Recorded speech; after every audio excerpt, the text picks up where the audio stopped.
Hi, welcome back to the breakdown. Let me reiterate a little bit about what the show is about. It's about breaking down stereotypes and bringing us all closer together through learning from each other.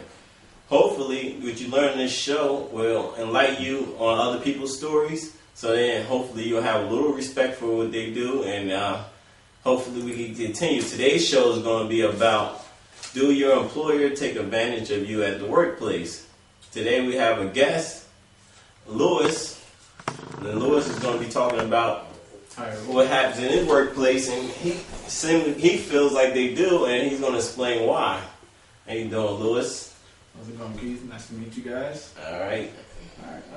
Basically, I just wanted to talk to everybody about how it is in the workplace. When it comes to our employers, our direct managers, people who you work with the closest, the ones you report to, the people who tell you what it is and what to do at the job. I mean, well, we talked a little bit earlier about what he's going through at his job, and we discussed a little bit about how they add a little bit more and more each day on your job title. You're right. You're right. Actually, we were talking about that earlier, and what I told him was just exactly what he just said. I mean, you might start off with a certain process at your job, and then this week it's okay, everything's fine, you get it down packed, and sure enough, next week comes along. They add a little bit more. And it's very subtle things. Most people, they'll dismiss it. It's not a big deal, and your bosses will tell you, you can't handle that thing. That's why you can't complain about it. Yeah. Because people, what they want to do is they want to talk about that one little piece of paper you got to fill out as nothing serious. Yeah. But what happens is that over time, it piles up. By a couple of days, week goes by, month goes by, 2 months go by. Next thing you know, by 3 months, you have a whole new setup that you're working on yourself. Yeah. 2 times the work. And then your boss, when you report to them, they say, oh, no, that's nothing serious. It shouldn't take you more than this amount of time to get this done or get something else done. And then you're the one standing there with a busy day behind the counter of whatever place. In my situation, it was behind the counter.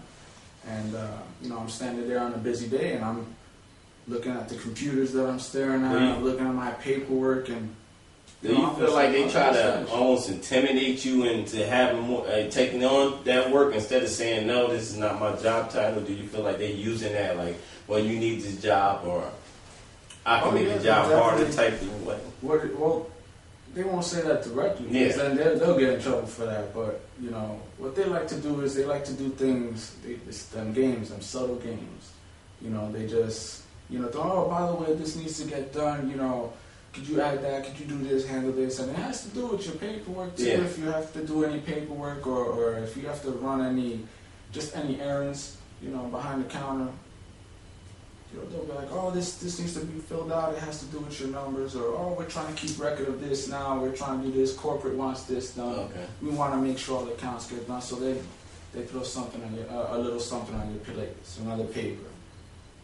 So when they throw that on your plate, do you feel like now that's part of your job? Now they expect you to continue doing it, not just that one day, but now that's your job title. That's part of it. It becomes part of your job, and you originally sign on for a certain task, and then you have another little piece of something to do.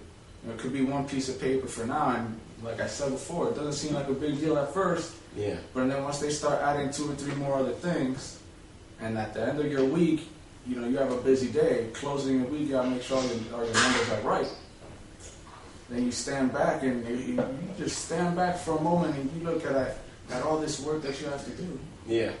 And now the amount of time you have to do it in too, the hours, because they're testing on that too.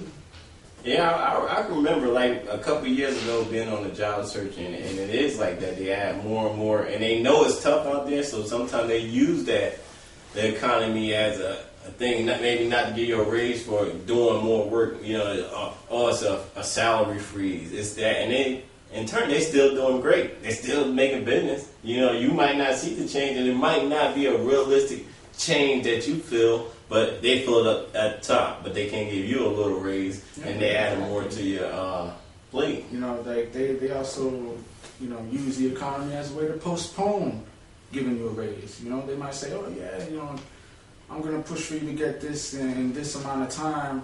You know, I'm thinking you're gonna deserve a raise by that time, provided you do your work. Yeah. But then when that kind of time comes around, and you say, hey boss, you know, so about what we talked about a couple of months ago, they look at you, oh, yeah, we can't right now, the economy's bad, we haven't been making a lot of money, and then they use this, oh, actually, if you can do this too, and they'll throw something else at you. And then you're sitting there just like, oh, I just got suckered into doing something else. Yeah. And then you go home with stress on your back, and, you know, you go tell your loved ones, you're like, oh, well, look at this is what they made me do now, and you're frustrated, and all that is unnecessary stress. Yeah. All because in the beginning, they're just speaking empty words. So all empty words. So now that you hear the story, hopefully you'll blog and give us your comments in your workplace. And then we can, in turn, you know, listen to your story and get it out there to others, you know, taking advantage at the workplace. But the people that may be unemployed, let me run down 10 top U.S. jobs that we got off of Career Explorer. Number 1 is network service, physical assistance, medical assistance, medical records, computer application, physical therapist assistant, and fitness trainer, database, and veterinarian technician, and dental hygienist. So if you're looking to change your career, those are the top 10 careers in the U.S. See you next time. Please blog.